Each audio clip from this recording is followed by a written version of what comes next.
Hello, ladies and gents, boys and girls, people of all ages, sexualities, and identities. Welcome back to another Doctor Who review. And today we're here with a really special one, Doctor Who Unbound, Auld Mortality. So, what is Auld Mortality about? Well, essentially, it's about the biggest question in the Doctor Who universe. What would life have been for the Doctor if he never left Gallifrey? And essentially what happens in this story is we start off with the Doctor pretty much following a patrol of people who are heading towards Rome. Then we break back onto the planet Gallifrey and learn that the Doctor is one of the most renowned authors of all time. He even writes a book, ironically, called An Adventure in Time and Space, one of the best sellers on Gallifrey, and essentially it talks about a traveller going off in a crate, or as we come to know it in the Doctor Who TV show, the police box, and he pretty much goes from planet to planet. But the Doctor has never left Gallifrey, so where is he getting all these ideas for his books? Well, he has pretty much come up with an engine which allows him to envision himself in multiple realities, multiple dimensions, multiple planets. This fuels his creativity. He believes himself to be having these adventures because this kind of story, machine has made it possible. Think about it in a way like the story machine in the Community show. When you see Abed and Troy, they go into a wardrobe and pretty much just let their imagination go wild. Well, essentially, this is what's happened. But the walls of the Doctor's imagination start to break down when all of a sudden a random young lady claiming to be the Doctor's granddaughter turns up. When she turns up, he also happens to be having back and forth with his great-grandfather Quentis. But little does he know at the time that Quentis is dead, and his granddaughter is now the president of Gallifrey. Yes, Susan has become the president, had two beautiful children, and moved on with her life. Meanwhile, her great-grandfather, the Doctor, has been trapped forever inside of a TARDIS without realising it. With the help of Badger, Badger has been pretty much brainwashing the Doctor into believing that he must never go outside and that his life is set out for him. Dinner, breakfast, lunch. That's all. That's all he ever gets. The whole console was covered in bits and pieces, and so the only way to escape the curse of Quences, the Doctor traps himself within his own machine with his granddaughter.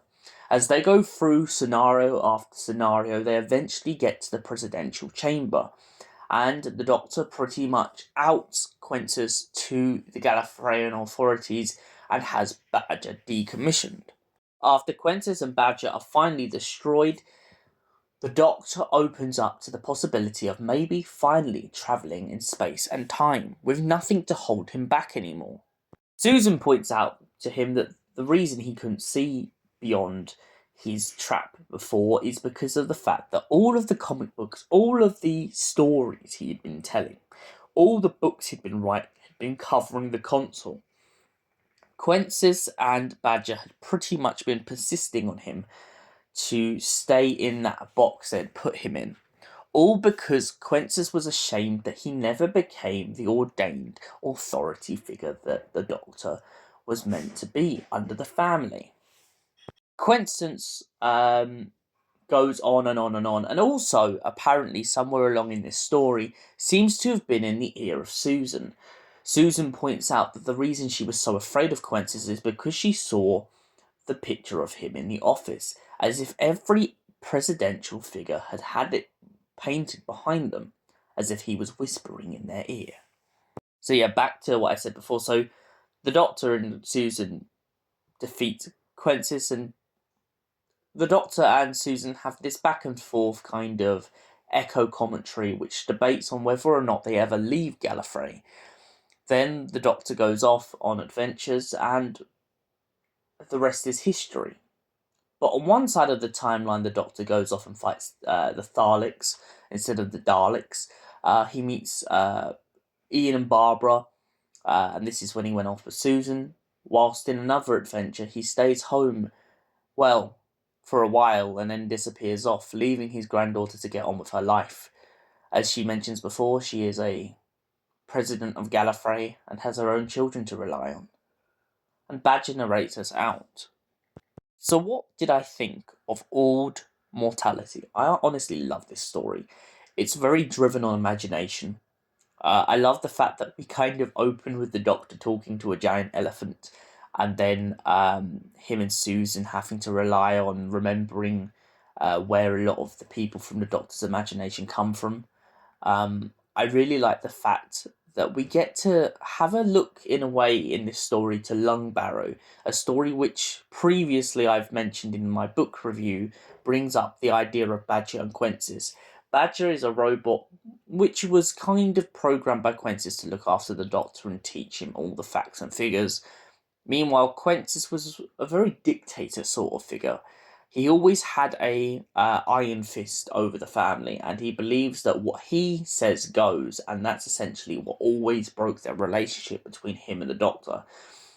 The Doctor in this audio also has kind of a chess match with him, and when Quentis distracts him by talking about duty, the Doctor loses the chess match.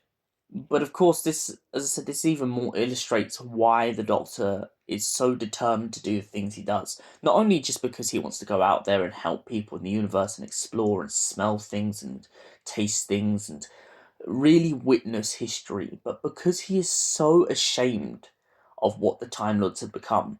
It's even pretty much outlined when he's having a debate with Susan. He says that in every version of his engine where he has seen the Time Lords, time and time again, the Time Lords have carried on. They've not interfered. But most importantly, they seem not to care. And this is what really breaks the Doctor's heart in this audio, is Jeffrey Bolden's Doctor really is heartfelt and angry at the Time Lords for not being out there in the universe, not acting like everyone else, always trying to act like they're more than everyone else. And this is really what makes the Doctor not only just the most human or anything else, but makes him the most relatable character. This idea of being the outcast and truly understanding that sometimes when people do things, it's completely wrong. Overall, my opinion on this audio is I love the use of creativity and imagination. I also love the juxtaposition between what we know to happen in the Doctor Who TV show and what happens in this Doctor's imagination machine. The similarities are there purely on the base of him constantly thinking of a TARDIS, then realizing it's just a crate. But that part of his imagination still being there, that he knows the TARDIS is out there somewhere and he is longing for adventure. He is clawing. He is literally clawing his eyeballs out, trying to find adventure wherever he can find it. And for that reason, I have to give Auld Mortality a solid 9 out of 10. Thank you for watching. We will see you in the next Doctor Who review. Until then, stay beautiful. Goodbye. And LLZ, you beautiful Whovians.